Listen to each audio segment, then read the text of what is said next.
Welcome, everyone. My name is Regina Soot, and I'm the current Vice President of Membership for COABE. Very excited to do this interview today for our Racial Equity and Immigrant Integration edition of the COABE Journal. Got one of the authors here today, and we're going to talk about the article that she wrote. And so I'd like to welcome Carrie Coaplen. Carrie, if you could just tell us a little bit about yourself and then why you wrote this article for COABE, just to get us started. Thank you so much for having me, and thank you for including my article in this important edition. I am the coordinator of online learning for Jefferson Skills U in Louisville, Kentucky. I've been in this position for about a year and a half, and my background is in higher education. I was an assistant professor of writing, and I have an MFA in creative writing, and I'm also an instructional designer. So that's the lens through which I came to this role. Not having very much experience with these kinds of learners, but having worked with a diverse set of learners in my other roles at public universities. So because I am a writer, I wrote this article to process, understand, explore, reflect, and to have a voice and an audience to hear me out while I learned through this experience. I also wanted to take my privilege to task at the same time that my adult ed program was working through processes and professional development that would support our city's changes and our learners' needs while we were untangling violence, racial violence, and at the very least, inequities. So I hope that the piece somewhat acknowledges the pain that BIPOC people have experienced from racism and violence and white liberal fragility, frankly, and writing about these issues as a lens through which I view my program's plans to become more thoughtful listeners and co-conspirators with our BIPOC client learners. Wonderful, thank you. So I thought the article was wonderful, and it resonated with me also in the same way. And I thought it was really brave and vulnerable. So thank you for writing the article. And so I think, what you're going to answer to this question, really hit with me for sure. And that is really, how do you think adult ed practitioners are going to be able to use information from your article? And then how will that help their students? So, a personal note, because you brought up vulnerability, I'm really inspired by vulnerability and Brené Brown's ideas around vulnerability. So if adult ed practitioners can think about vulnerability and how small actions can be more inclusive, culturally aware, and that changes can be made even if they're not perfect, do it. Be vulnerable and allow yourself to just try, Then none of us are perfect, right?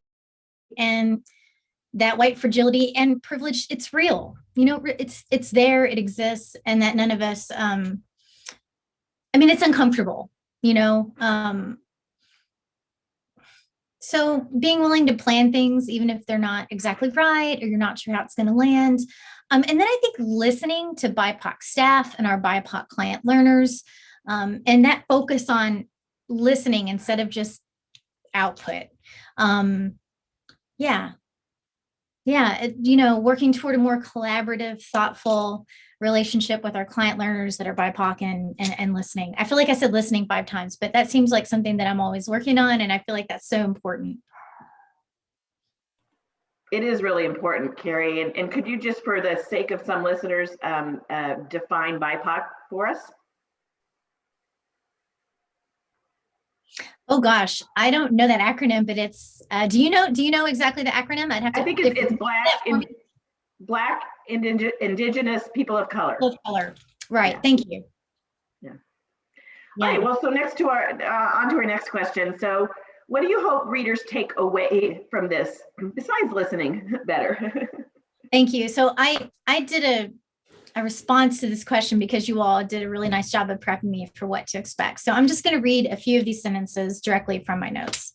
I hope they take away, like you said, Regina, I am not alone in how I'm experiencing this moment in our profession and our culture and our nation. that white people in power are responding to urgent needs for change. Or maybe that this idea inspires me to do X, something for our program and our client learners, or I just want to learn more about my privilege and act on inequities. Like I'd like to process and reflect in the same way if they take that away, or just, I never thought about this in this way. If anyone who reads this piece comes away with any of those things, I would be very grateful, gratified. Great. Well, I know you have at least one person that did take that away. So thank you for writing it. No, thank you for sharing that. Just as a kind of wrap up, any additional comments or thoughts that you want people to know about this article? I'm really honored to be included with so many amazing, experienced people in the field who know a lot more about this issue than I do, and who have more personal experiences with this issue than I do. So that's my final thought. I'm just very aware of, I feel humbled and am aware of the privilege and honor of being included. Well, thank you. Thank you so much for doing this interview with us. And I'd like to welcome everyone listening to read this article and all the articles in the Racial Equity and Immigrant Integration edition of the COABE Journal.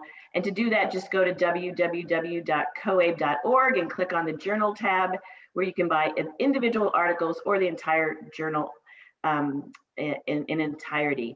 And so again, thank you all for listening today, and thanks, Carrie. Thank you, Regina.